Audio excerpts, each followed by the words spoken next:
Hello and welcome to the viewers of this video. This is the Orange Fan here, bringing you another entry for the episode Recap and Thoughts category. This video will be dedicated to the A segment of episode 34 of Codename Kids Next Door, Operation CAKED 3. We begin this segment at the Sector V treehouse, where we see the Sector V operatives are in the middle of a meeting.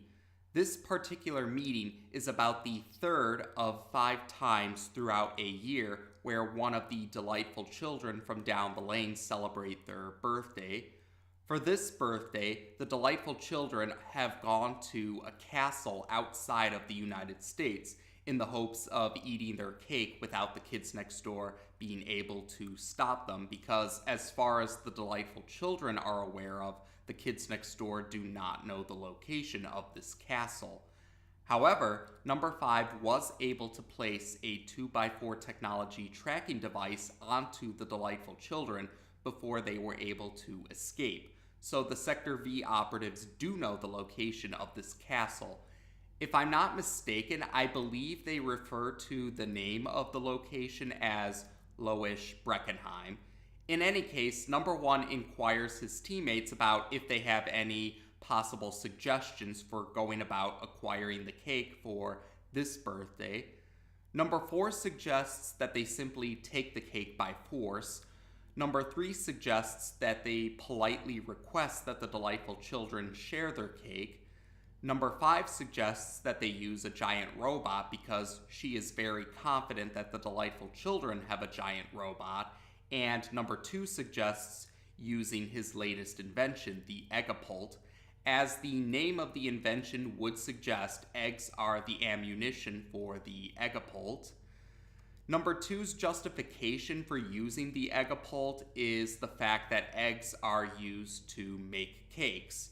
And number 2 figures, because of this logic, the eggs, they can use the Eggravation to cover the delightful children in eggs, but it will be okay if eggs get on the cake because eggs are already ingredients used for making cakes, so it won't matter if the cake is covered in eggs. That's number 2's justification, essentially. And number 1 does like the sound of this idea. However, number 1 becomes very irritated when he finds out that number 2 actually put all the eggs for the Eggravation into number 1's room.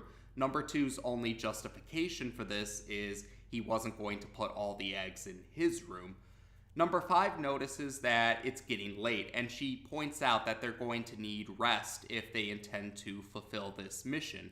So the Sector V operatives head off to bed. Number 1 still grumbles about how all the eggs for the Eggravation are in his room, but he is able to fall asleep eventually.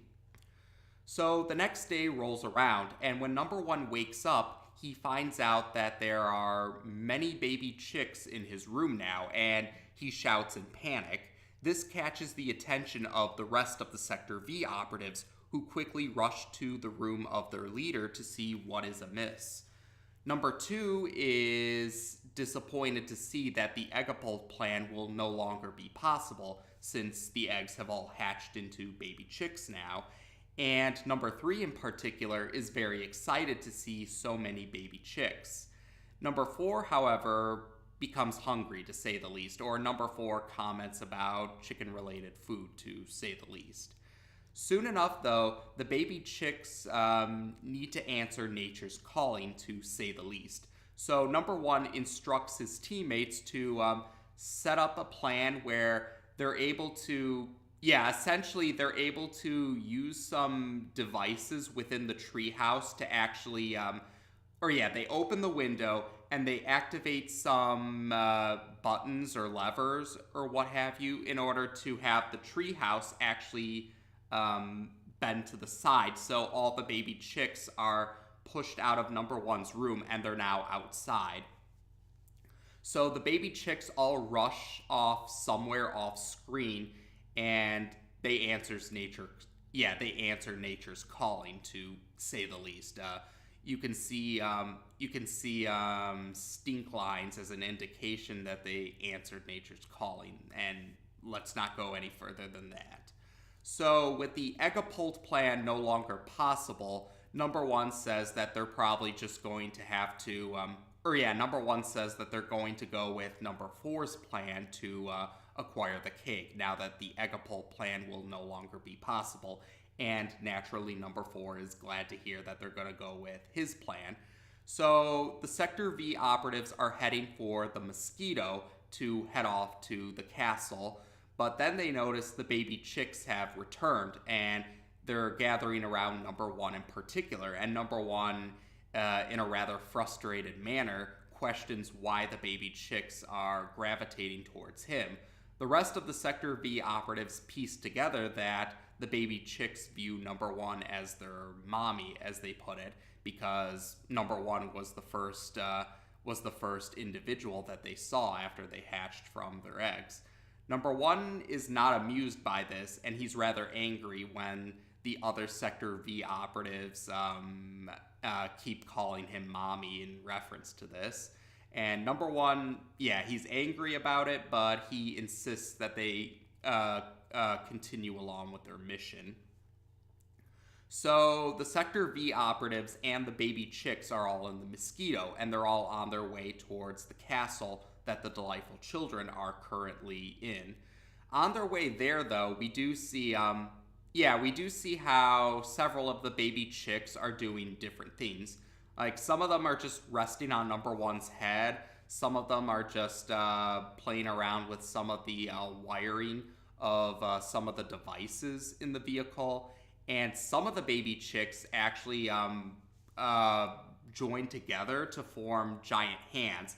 Yeah, some of the baby chicks have formed giant hands, and they're actually piloting the Mosquito, which number two, yes. Number two in particular is happy about some of the baby chicks piloting the Mosquito because it means he, number two, can rest. And eventually, though, the baby chicks need to answer nature's calling yet again. So the Mosquito makes an emergency stop on the ground. The baby chicks exit the Mosquito. They run off screen, and they answer nature's calling. And then they return onto the Mosquito, and the Mosquito resumes its course towards the castle. Number three insists that number one, as the mommy, needs to read to the baby chicks. Number one again reiterates that he's not the baby chick's mommy, but he begrudgingly agrees to read them one story. He reads Little Red Riding Hood, but he only says it in like a sentence or two, and he just says it really quickly. He just rushes through the story, and he doesn't even get the story right, to say the least. But number three insists that he needs to read slower. Number one, though, says that he can understand why number three likes the baby chicks, or how he can understand why number three views the baby chicks as adorable. But number one says, number one says that he needs, in his words, a polished fighting force that can jump when he says jump. The baby chicks actually do jump when number one says jump, and this causes the Mosquito to crash into the bottom part of the castle. Number five, however, points out that at least they've made it to the castle now. And number one, though, is annoyed because he thinks he won't be able to lead the mission with the baby chicks constantly around. But number three points out that it's TV time, so she turns on the TV, and the baby chicks are, they immediately go to the TV, and they're focused on the TV. Number one is angry that number three didn't bother to tell him about how he could have gotten them to pay attention to something else if he just turned on the TV. But number three insists that too much TV would be bad for the baby chicks' brains. But number one just tells number three to keep the TV on while they, the Sector V operatives, proceed with their mission. So, yes, so the baby chicks are distracted with the TV, and the Sector V operatives exit the Mosquito, and they head to the part of the castle where the Delightful Children are. Speaking of the delightful children, we see that they've set up some cameras and they managed to take over the airwaves. They pretty much, yes, they interrupt the regularly scheduled TV shows just so that they, the delightful children, are now on the TVs of everywhere in the world. And the delightful children's motive for doing this is simply to gloat about how they're going to eat their delicious cake and no one else will. Or yeah, we do see a few other scenes of kids watching TV, but then the delightful children have interrupted the TV shows that were airing. This also is the case with the Baby Chicks. The Baby Chicks TV show is interrupted by the delightful children's broadcasting as well. So the Baby Chicks are essentially, the Baby Chicks are watching the delightful children as well now. Soon enough, the Sector V operatives arrive to stop the delightful children. The delightful children, though, are not bothered by the Sector V operatives' presence. They actually comment about how the Sector V operatives will have a chance to see the delightful children's presence. But yeah, number one says that they have no interest in any of the presence that the delightful children might have, but the delightful children counter that it's their presence that want to be around the kids next door. Yeah, they say something along those lines. And we see what they mean soon enough. Several of the presents or gifts combine together and they form, you guessed it, a giant robot. According to the credits, this particular robot is called C.A.K.E.D. Number 5 even takes a moment to point out that she was right about the fact that the delightful children have a giant robot. So C.A.K.E.D. proceeds to attack the Sector V operatives. Or that's right, yeah, C.A.K.E.D. is holding a balloon, but the balloon soon enough the balloon turns into a spiked ball on a chain. So that's how C.A.K.E.D. is attacking the Sector V operatives. One by one, 4 of the 5 Sector V operatives are eventually trapped in present-themed prisons.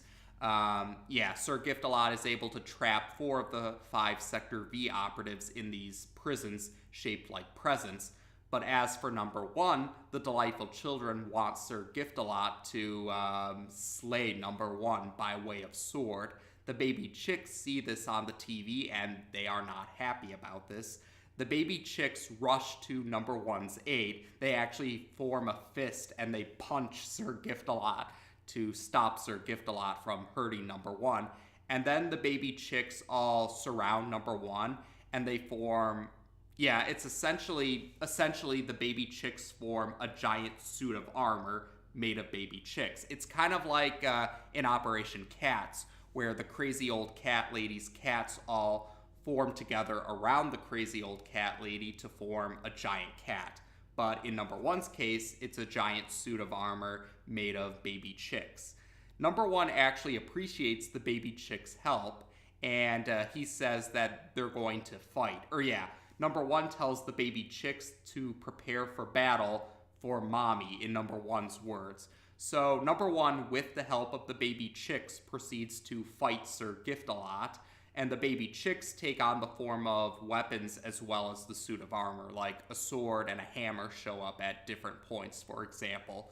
And because the Baby Chicks are all joined together to form the suit of armor, they're able to separate whenever C.A.K.E.D. tries to attack them. So, for example, when C.A.K.E.D. tries to slash at them with his sword, the Baby Chicks are able to separate so they aren't hurt by the sword swing, and then they reform after the sword swing happens. So eventually, number 1 and the Baby Chicks are able to defeat C.A.K.E.D. and number 1 is about to confront the delightful children, but the Baby Chicks need to answer nature's calling yet again. Number 1 assures them that he can handle the delightful children from here. So the Baby Chicks go off to answer nature's calling. And number 1 proceeds to give a speech about how the delightful children always try to hog their cake all to themselves. But then when while he's giving his speech, number one notices where the baby chicks answered nature's calling. And at this point, we, the audience, don't see where the baby chicks answered nature's calling, but number one's expression indicates that, number one's expression gives us a pretty big clue. And then number one decides that they're actually going to let the delightful children have the cake all to themselves. And the delightful children are just baffled by this. Number one says that now they're going to just take their leave now. So the baby chicks follow number one, and number one instructs his teammates to just, the rest of the Sector V operatives are freed from their prisons now, and number one tells them that they're just going to head home now. Number 5 doesn't understand why they're giving up on the mission so easily, but number 2 notices where the baby chicks answered nature's calling, and number 2 whispers to number 5 number 1's reasons. Number 5 looks over, and at this point, we, the audience, see where the baby chicks answered nature's calling, the cake itself. So, yes, we see stink lines around the cake. So, number 5 number 5 plays along with number 1's trick and says, yeah, the delightful children deserve to have this particular cake. So the rest of the Sector V operatives leave with number 1 and the baby chicks. The delightful children are still confused about this, but they decide not to look what they think is a gift horse in the mouth. So the delightful children proceed to eat the cake. And the segment ends with all the kids watching TV right now because the delightful children have still taken over the airwaves. The kids watching TV are grossed out by what the delightful children are doing. And the delightful children don't seem to realize what happened. So that's how we end this segment. So there you go. This was Season 3's Caked entry, following along with the tradition for the series where every season will have at least one entry dedicated to the delightful children's birthday. As it was mentioned at the beginning of the recap, and yes, as I explained in greater detail in the thoughts section of the recap and thoughts video for Caked 2, the delightful children celebrate their birthday 5 times within a single year because there's 5 members of the delightful children, and they are not quintuplets. The exact details about the delightful children all being born on different days throughout a single year is, the show does go into greater detail about that with a certain revelation that happens in a certain entry. We'll cross that bridge eventually when we get to it. But yes, this was the third time throughout a single year where the delightful children celebrate their birthday. And yes, in this case, the Sector V operatives did not claim the birthday cake at the end of the segment, but considering what happened to the cake thanks to the baby chicks, it's safe to say that the delightful children did not acquire a victory in this segment either, because there's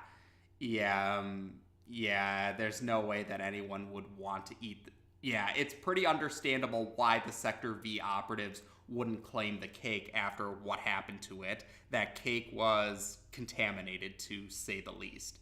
And yes, as far as I know, the delightful children didn't realize the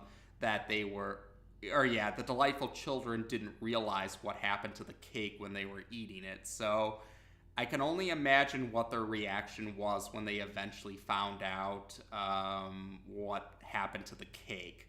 But yeah, that's probably not a pretty picture, to say the least. And yeah, I don't really want to imagine anything more than that. Let us not tread any further than that.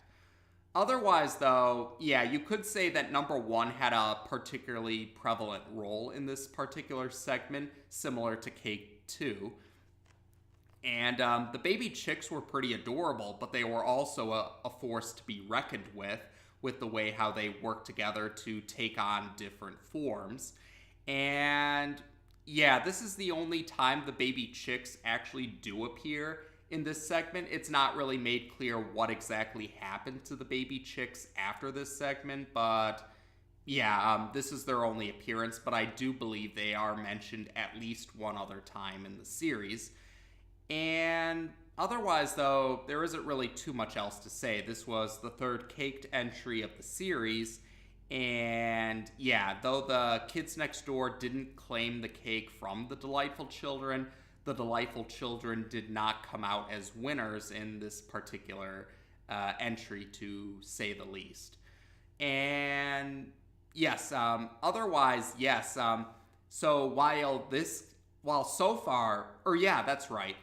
So far, the caked entries have been segments, but I might as well mention it now. There are some caked entries that actually are full episodes, and we'll see more about those in later seasons. So we'll cross those bridges when we eventually get to them. But yes, you can expect to see some full episode caked entries in the future if you haven't seen any of the later entries of the series yet, or if you're just following along with these recap and thoughts videos.